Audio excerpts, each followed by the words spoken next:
OK OK，咁我哋玩嘅就係忍者模擬器，咁我哋就開始啦。咁我哋開始有一把小木劍，我飛下直揸劍係咪聰明症？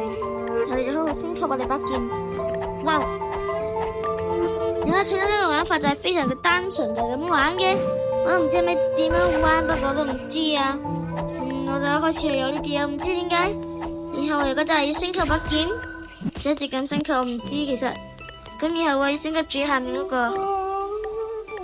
OK，咁我而家就要去，我攞把劍，然後就可以飛，然後就可以升級，然後就可以升級。冇錯，就好似咁樣。然後我哋而家就可以去出邊跳一下。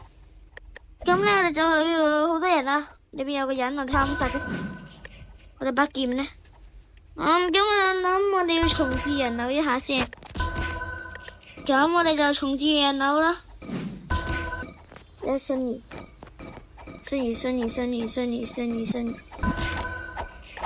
有錢人嘅 ，what？ 呢個好似有啲困難。今日有冇瞬移上一埲牆？好似咁樣，瞬移。應該係咁樣瞬移，慢慢。瞬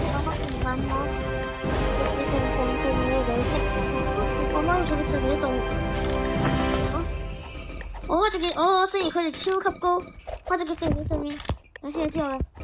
我用瞬移同埋我嘅雜步車，我哋見到啲咩不得了嘅嘢？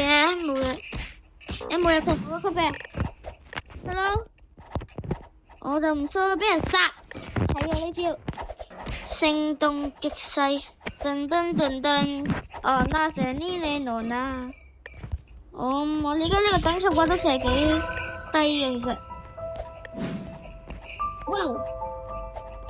我知道啦，呢邊OK，呢邊有個藥手。What the？